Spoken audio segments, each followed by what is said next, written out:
Starting in two, one, and we're live. Hi, welcome to Talk. This is your boy Ari here. I am the founder of Men of Purpose Talks, and today we have Elliott Katz. He's That's an right. author of Being a Strong Man, a Woman Wants, Timeless Wisdom on Being a Man, which is striking chord all over the world. It has been translated in 24 languages by publishers in Europe, Asia, Latin America, and Africa. He speaks to a wide variety of audiences. He is a father of two daughters. Uh, Welcome today, my friend Elliot Katz. How are you? Good to be here. Thank you for having me. The name of your book is very bold. Some may say it may be flirting with danger, on the presumption that a man would know what a woman wants. It's rather interesting and is always very thought provoking to have a conversation concerning this very, very serious topic. Right, right. Well, that's true. The title is bold because I wanted to get men's attention and realize, they had to, make some bold changes in their life. And it's interesting what you say about men telling other men about what a woman wants, because really, as in what my book discusses, for thousands of years, men have taught other men about how to be a man in a relationship with a woman. And it's really in the past, 30, 40, 50 years, we've abandoned all those insights and wisdom that men used to be taught by other men. And we moved to all these new ideas. And they sound nice, but they're not really working, about really sort of men should develop their feminine side and be sensitive. I mean, yeah, of course, men should be sensitive to other people's feelings, but we've sort of taken the man out of the masculinity and manliness out of men today. We talk today about toxic masculinity, that masculinity is controlling and misogynist and violent and abusive, but really, I mean, some men are, and that's bad behavior, but that's not what it means to be a man. I mean, what men have been taught for generations about being manly is the noble qualities of a mature man, of taking responsibility, having integrity, being honest, having strength in your convictions, being decisive. Really are very positive qualities that really are what it means to be a man. And I can verify that because actually, even if you look up the word manliness in the dictionary, that's what it says. It's the noble qualities of man and mature character. And yet today men have heard all these negative things about what it means to be a man. And I mean, I coach men and I hear this all the time. Like, I don't want to be controlling. I don't want to be toxic. I want to be a good boyfriend, a good husband, a good father. But I don't know what to do. Like, I don't want to be these negative things, but what are the positive things? So a lot of men will say, I'll play it safe. I'll just let the woman take the lead. I'll let her make the decisions. But women don't like that. I mean, I've spoken to lots of women. I've spoken to single women who say they can't take it when a man asks them out on a date and he can't even choose a place to go for a cup of coffee. It makes her wonder, is she the one going to have to wear the pants all the time? How is he going to handle the challenges of marriage and family life? It's sort of to summarize everything I just said. It's really a lot of confusion out there among men about what does it mean to be men. We want to be good men. We want to be, I guess, good fathers and husbands and boyfriends. But what does it mean? We don't want to be toxic. We don't want to be controlling. What does it mean? So we're really confused. That's why I wrote this book. Because it's really the time, like the subtitle says, timeless wisdom of being a man. It's all the wisdom that for generations fathers used to teach their sons about being a man, and it's really been lost today. And some of the comments I've gotten on the book about, this book has saved my marriage, or from divorced women who say, if my husband had understood these crucial truths, our marriage would not have disintegrated. So that's my goal: change the men of the world, and reduce divorces and reduce the number of children from broken homes. That's the mission. You you have as the title of the book, Being the Strong Man a Woman Wants, Timeless Wisdom on Being a Man. Now, that notion would actually say that you actually know what a woman wants. I heard a story one time of a young man walking, a funny story, walking down Southern California, um, sandy beach. You know, he loved to surf. He had a surfboard. Then suddenly he hit a bottle. Um, you know, he took the bottle up, he started to wipe it off. Pop, comes out a genie. Now the genie said, you know, you freed me from this bondage for thousands of years. Now, what can I do for you? You know, the young man thought about it. Then he said, you know what? I love to surf, and I've always wanted to go to Hawaii, but you know, I'm seasick, I'm claustrophobic, I'm afraid of flights, I cannot travel by air. So I really can't go Hawaii. If there's a way you could build a bridge from California to Hawaii, I would be so happy. The genie started to complain. He said, you know how much concrete it will take to construct a bridge from here? You said it's literally impossible. How much steel, the depth you would have to go in the ocean to build this bridge.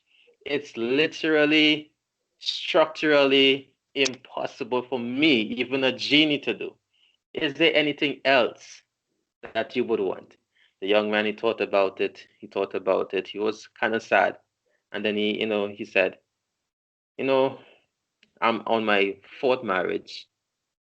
And every time I break up from my marriage, my wife will always tell me, you don't understand me. You just don't understand me. You keep hurting me. You just don't know what to do as a man. You don't know how to treat a woman. So he said, is there a way you could cause me to understand a woman? The genie looked at him and asked him, do you want a single in or a double in on that fridge? In other words, my friend, it's difficult to understand women. And that's something that, a lot of men always say. But before we go into understanding the woman, tell me, who is Elliott Katz? Okay, good question. So, who was Elliott Katz, and how did I come to write this book? Well, I was like that man in your story. I was married and I got divorced, and like a lot of men at first, I blamed the other person, and it's like you said, like I thought I was a good husband. I thought I was being the kind of man a woman wants, and obviously it wasn't working.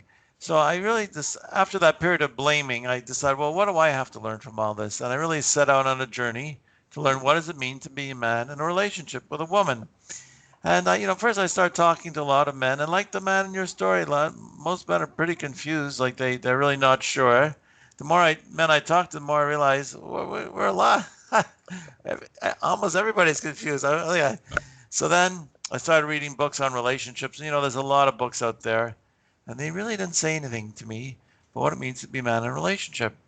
And it's only when I turned like to the timeless teachings, like there's this whole breadth of teachings of writings from over the centuries, really, even like 2,000 years ago, about how to be a man in a relationship with a woman. And when I read this, I was just blown away. It's like, wow, this might have been written 1,000 years ago, but it's so fresh. Like this is exactly my situation today, 1,000 years later. Why didn't anybody teach this to me? So it was really learning that and just saying, wow, I'm going to put all the things when I learned it, I said, I wish I had known this when I was married. I put that together in this book, and that's what this book is. And you know what? Like I said, the feedback I've gotten from women have been so positive. They say, how do I get my husband to read this book? Really, I didn't think they admit it. Like, one of the things we talk about in the book is the importance of man, taking the lead. Not always. So many men today, they think, oh, I'll just do whatever my wife tells me to do. I'll work hard. I'll bring in the money. I'll come home. Just tell me what to do. I'll do it. And he can't understand. Well, she's not happy. She's so angry at me. You know, if we have to plan something, I'll just let her plan it. It doesn't matter to me what we do, where we go on vacation, where we go in a restaurant.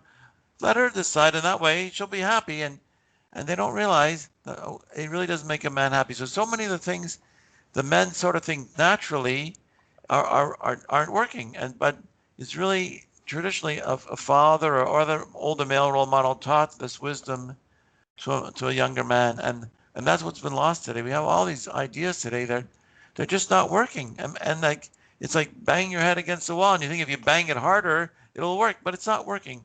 It's really and these ideas, these insights, they really do work. I've had so much positive feedback from women, and that's the irony. It's like it's the women who will buy the book and say, "How do I get my husband to read it?" I had one woman who said, "I'm going to give this book to my husband, and I'm going to tell him it's a short book. It'll take him an hour to read. I tell him I'm waiting for him in the bedroom in my negligee after you read it."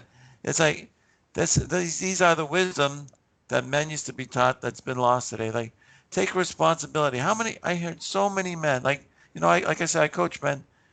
There's something that happens in their marriage. It's like he's blaming her. About some problem with a child. He's blaming her. They did these renovations to the house that they couldn't afford. She pushed him into it. It's her fault. I said, you know what? It may be her fault, but you got to be the man and take responsibility for solving these problems because that's what she wants. And if you're just going to blame her, then you're going to turn her off completely, and she's not going to see you as a man. You're the man. If you thought it was wrong, you shouldn't have let it go on. It's your job to step forward and deal with it. And once I start telling men, so we start discussing, well, how do I deal with this? And they really stepping forward and dealing with these situations instead of blaming your wife, it really changed things around because that's really what a woman wants. Like for all the talk today about, you know, equality. I mean, men and women are equal, but I've had women who are like own their own business say to me, I may be a boss at work, but I'm one of the man. I want to feel like a woman. I want him to take charge. A woman does not want a man who keeps asking, what should I do? How do what do you want me to do? I'll just do it. I want you decide whatever you want. You decide. You think I'm being this great guy. I'll let you decide whatever you want. No, she doesn't want that. It makes her feel like the man is a child and she is his mother, and she does not want a man who is a child. She wants a man who's a man. It's been my journey with this and the feedback I've gotten. It's just been amazing because this is the wisdom that men used to be taught, and it's just been lost today. And we got to go back to it because really it's what women really want. I mean, that's the feedback I get. Like I used to tell men, read the book, don't let your wife see it, do it, you'll see there'll be a different. But that's not what happened. It's the women say, yeah, I want him to be a man. I want him to wear the pants. I don't want to wear the pants all the time in the marriage. I mean, she could wear the pants sometimes, but not all the time. And men think, oh, I'm being such a nice, non-controlling guy. It's really the idea of being a man, not a controlling tyrant. Nobody wants that. Just a man who steps forward, sees a problem, doesn't wait for his wife to tell him what to do, so handles it himself. Or maybe it's a big problem. Maybe he does talk to his wife, but at least he comes forward with like, here, I have this idea, I have this plan. I'm a man with a plan to solve this problem. That's what she wants. These ideas today about being the sensitive guy who just lets a woman, whatever you want, tell me what you want, I'll do it. It's not what she wants. She really does not want that at all. So this man that seems to be lost in the relationship and has more or less given up on being the man in the marriage. How can this man reclaim his masculinity? Well, that's a great question. That's what I tell men. So first of all, be aware of what's going on in your home, like in your marriage, in your relationship. Be aware. Like, and you find a situation needs to be dealt with, like with your wife, with your kid, with your home. Step forward and deal with it. Like whatever. If it's a something big, and decide: is this something you should discuss with your wife, or is it something she'd prefer you handle on your own? But don't ask her, what should I do? Come forward with an idea. Be a man with a plan. That's what women tell me. They want to be a man with a plan. So step forward, and and at first you might be shocked. You might say, "Oh, well, what are you doing?" But just keep doing it. And some men say, "Oh, I tried to take the lead, and she undermined me." I said, just say to her, "Would you please support me? If you think what I'm doing is wrong, I welcome your feedback, but please support me on trying to do." And she will support you because that's what she wants to do. It's really remarkable. You don't need her. And some men will say, "Well, my wife won't let me take the lead." You don't need her permission to take the lead. You see a problem, it's a problem that's not being dealt with. Step forward, be a man with a plan, and try to solve it. If she's already dealing with it, don't undermine her. Don't say, "Oh, I'm going to show I'm the leader. We're gonna do it my way, not your way." No, that's undermining her. That's stupid. Look for problems that are not being dealt with. Step forward. She will love you. At first, you might be shocked, but just keep doing it. You will be her hero. She will respect you. Just do it. You'll see. You'll make a difference. Elliot, what was preventing you from being the man you are today? In the past, I really Yes. did. I really didn't know this is what I was supposed to be. That I thought, like a lot of men, like I talk to men and they say the same thing. Like, no one told me this. How come no one told me this? Like, guys have been married for 10 years. How come nobody told me this? And I was listening to all the messages I hear about, you know, be sensitive, don't be controlling.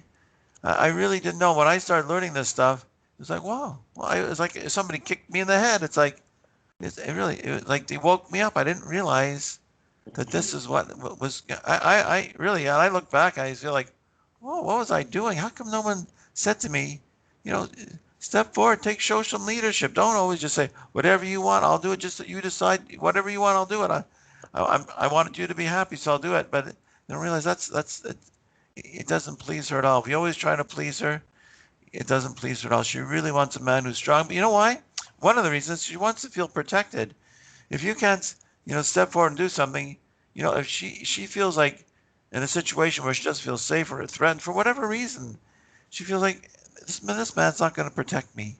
So that's what she really wants. She really wants a man who's strong, who should feel protected. She doesn't want someone who, very often women will test you, like they'll undermine you, and they want to see, will you stand up to her and say, well, please speak respectfully to me or whatever, because if you don't stand up to her, she feels you won't stand up for her. So if she's undermining you, whatever, you've got to step forward and say, hey, I'm not accepting that kind of behavior. Would you, I'm trying to do things. I believe this can solve this problem. Would you please support me on this? And really, that's you'll see there'll be a big difference. Like you say, I wish I had known this years ago, and that's the feedback I get from many men. If you look at the reviews of my book on Amazon, I remember one review says, I grew up with a single mother. I never learned how to be a man. This book has taught me how to be a man. It's that's it. I needed to learn, and that's why I wrote the book to share with other men.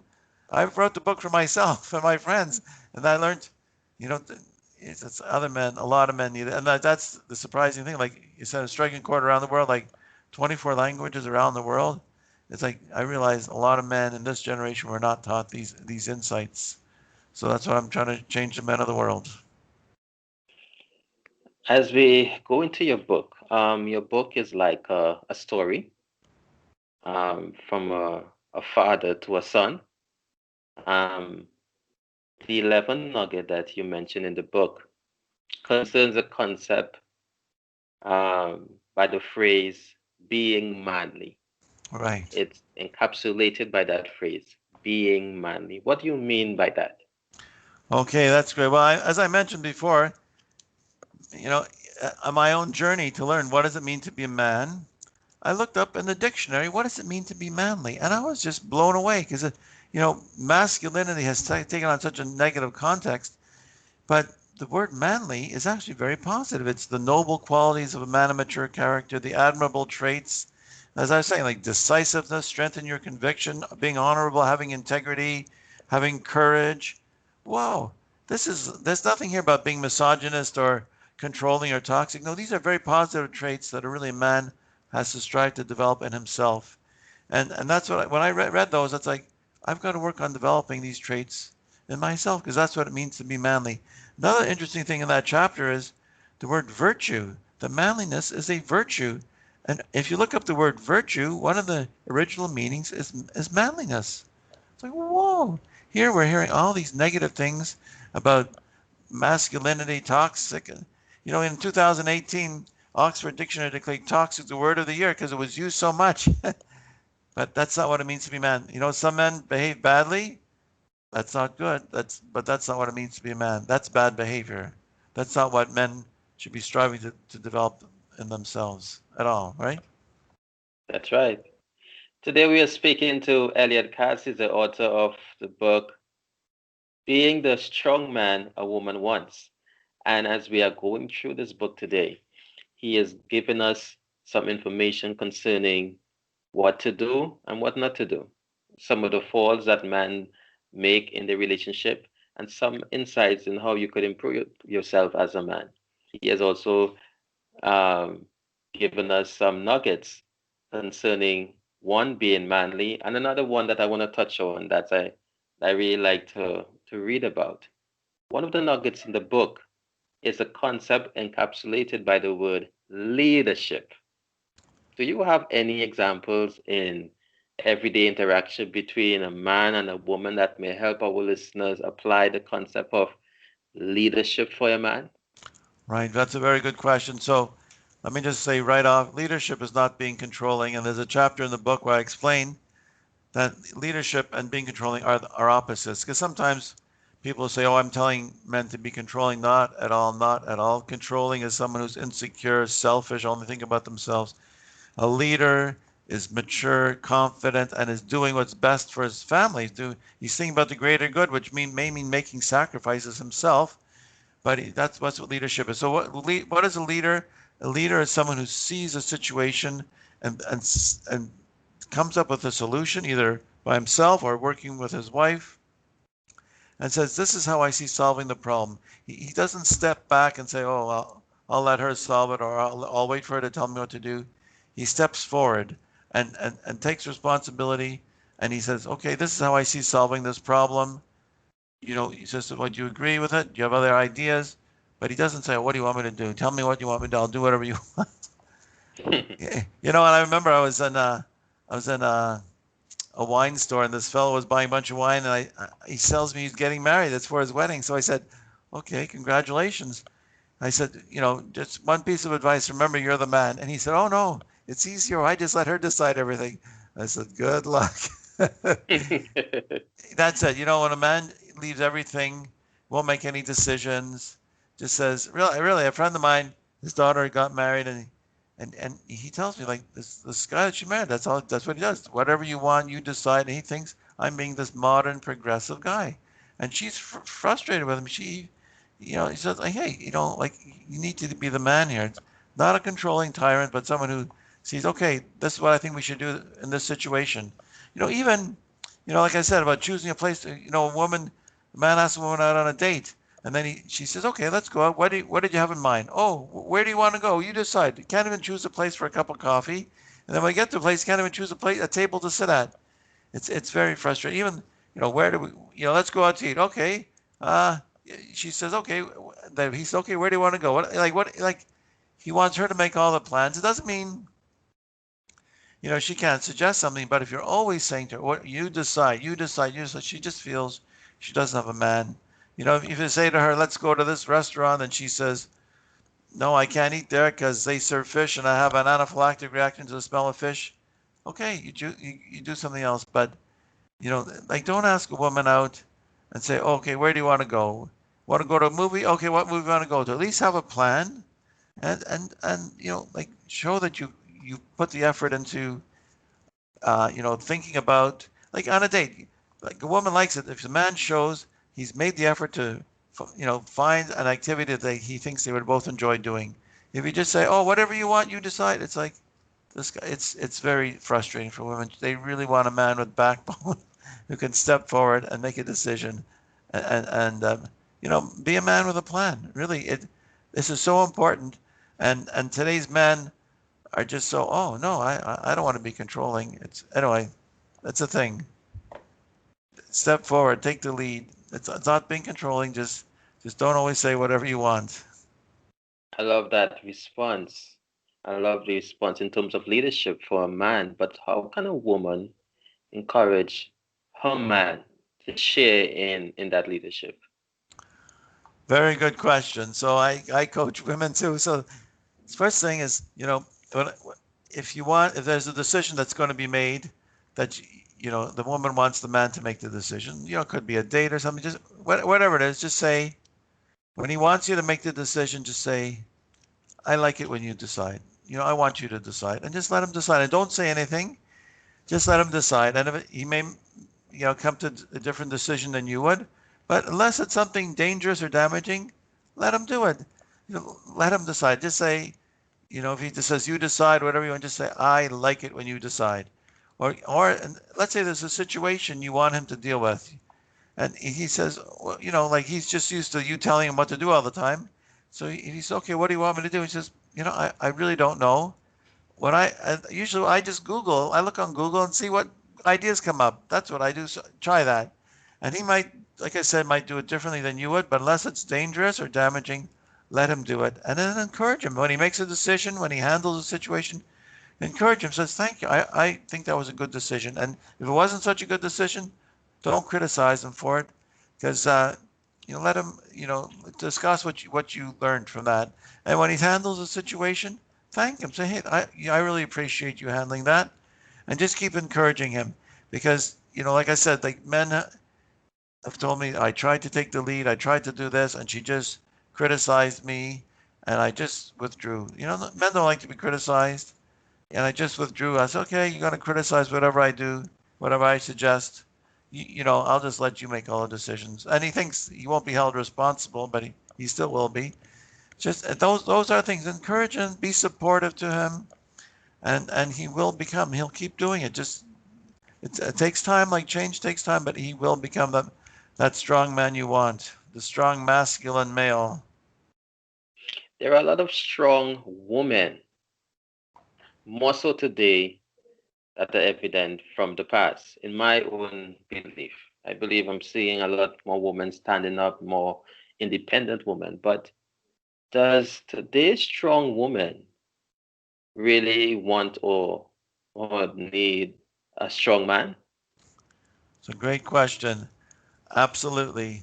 A strong, there are, like you say, there are a lot of strong women, because women have been encouraged to go into professions. They're doctors, lawyers, they're business people. But the thing is, a strong woman wants a strong man. She wants somebody her equal or stronger. She doesn't want some guy who's just going to say, yeah, yes, yes, tell me what you want. I'll do whatever you want. I'll do whatever you say. She doesn't want that. She wants someone who is as strong as her or stronger. To have a man who's weak and just, passive, you know, if she's a go-getter, she wants somebody who is her equal or even stronger. Elliot, is there a time when that man could say, you know what, this is it. I give up. I can't do it anymore. I read your book, I applied. Is there a time in the relationship when you would say, you know what, this is a time probably think you should probably move on?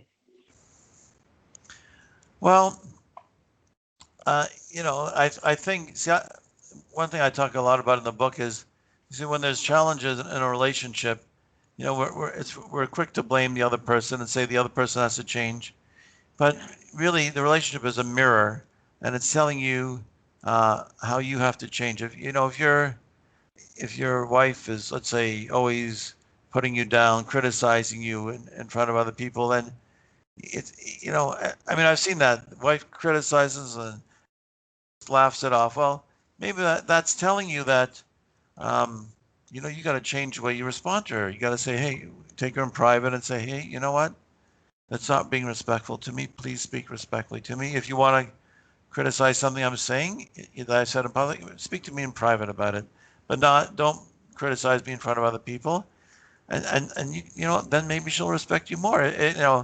If that doesn't work and you keep trying, well, maybe it is time to move on. But really, a lot of the problems are often um, a mirror telling you about yourself, like teaching you. Like I had to learn that. It's like you hear it, like you feel like this victim, but realize, okay, I'm a victim, but maybe I gotta just stop being a victim and start being strong and saying, hey, don't talk to me that way, or I was to coaching men, like he's telling me how his ex-wife yells at him when she wants him to look after the kids. I said, well, why are you letting her yell at you?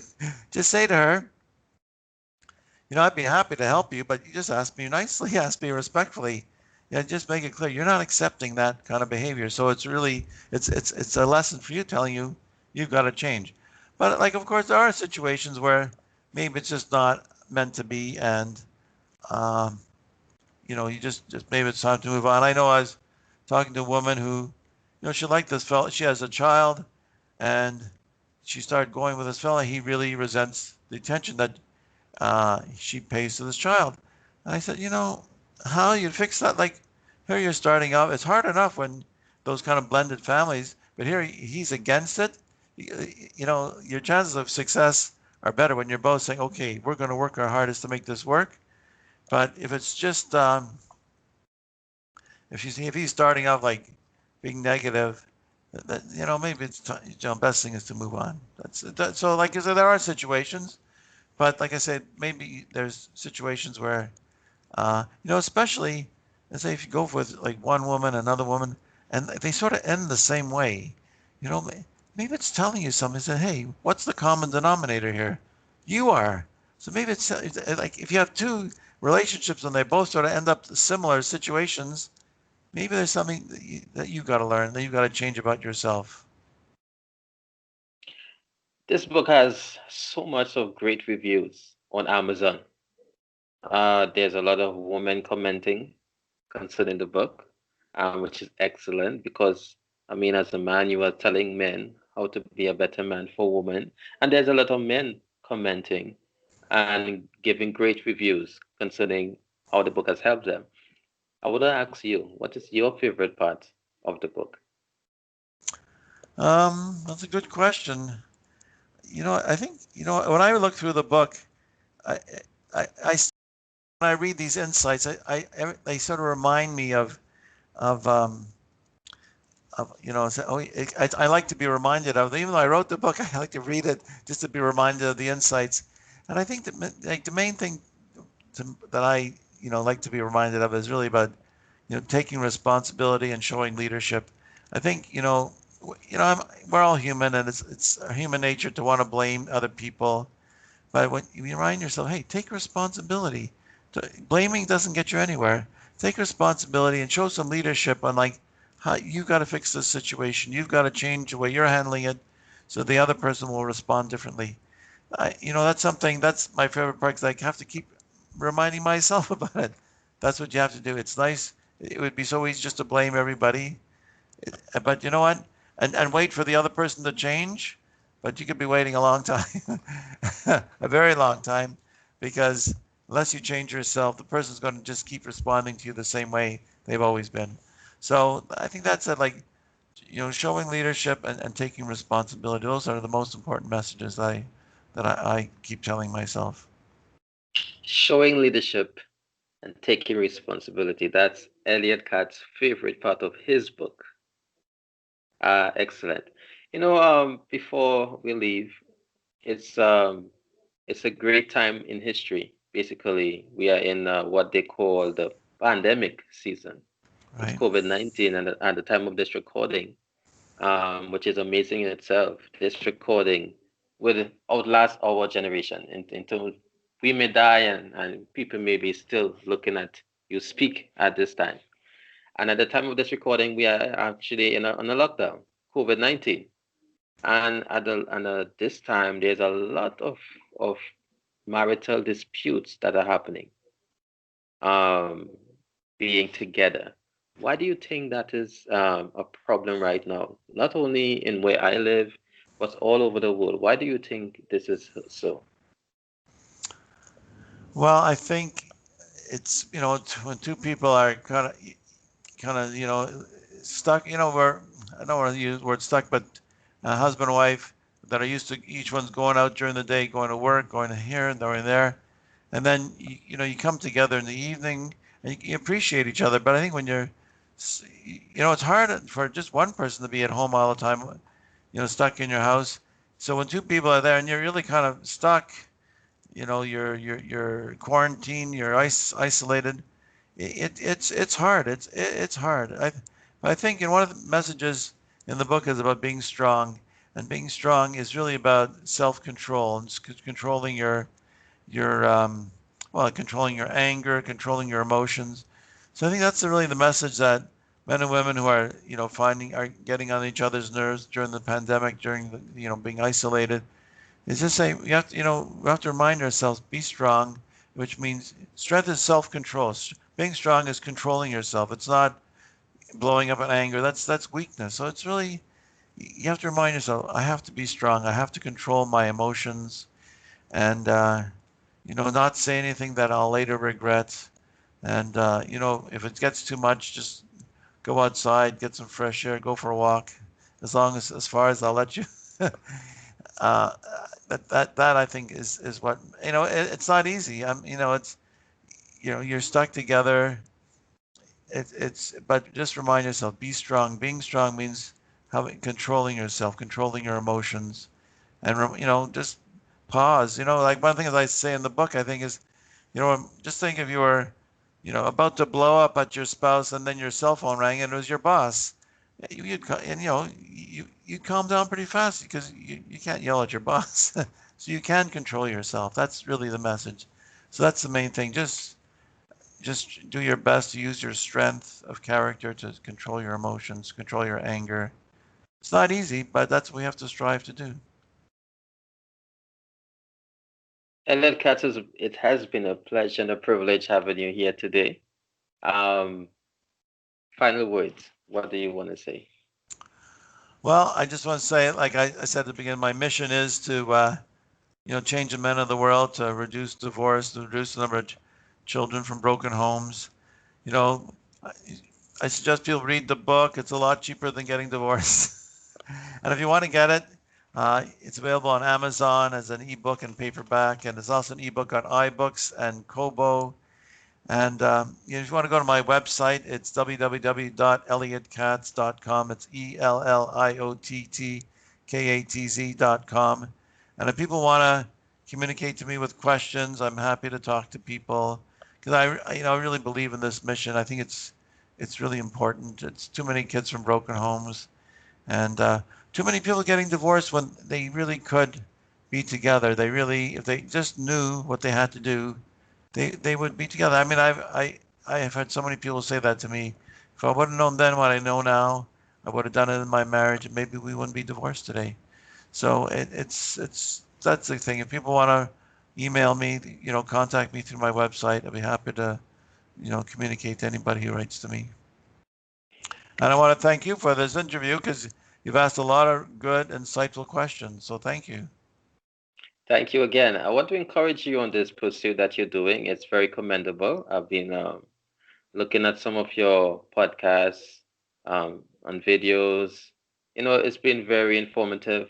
And I know that what you're doing is what the world needs. Definitely what we need today in the society. Thank you so much. Thank you. I So appreciate this that. has been another episode of Men of Purpose Talks. I am Irvin Padia, your boy from Trinidad, Love Tobago. My friend Elliott Katz is a speaker and author of Being the Strong Man a Woman Wants, Timeless Wisdom on Being a Man, which is a striking a chord all around the world. This book has been translated in over 24 languages: Europe, Asia, Latin America, and Africa. He is also the author of 7 other nonfiction books. He has done many media interviews like ours, so you could catch him on YouTube, on podcasts. And after the end of a relationship, he set out to learn what it meant to be a man in the relationship. He found powerful wisdom in the timeless lessons that fathers and older male role models use to teach younger men. In this book and his presentation, he shares many insights. So thank you again, Thank you very and much. you enjoy the rest of your day. God bless you. Yeah, God bless you. I wish you success in all that you're doing. Thank you. Okay.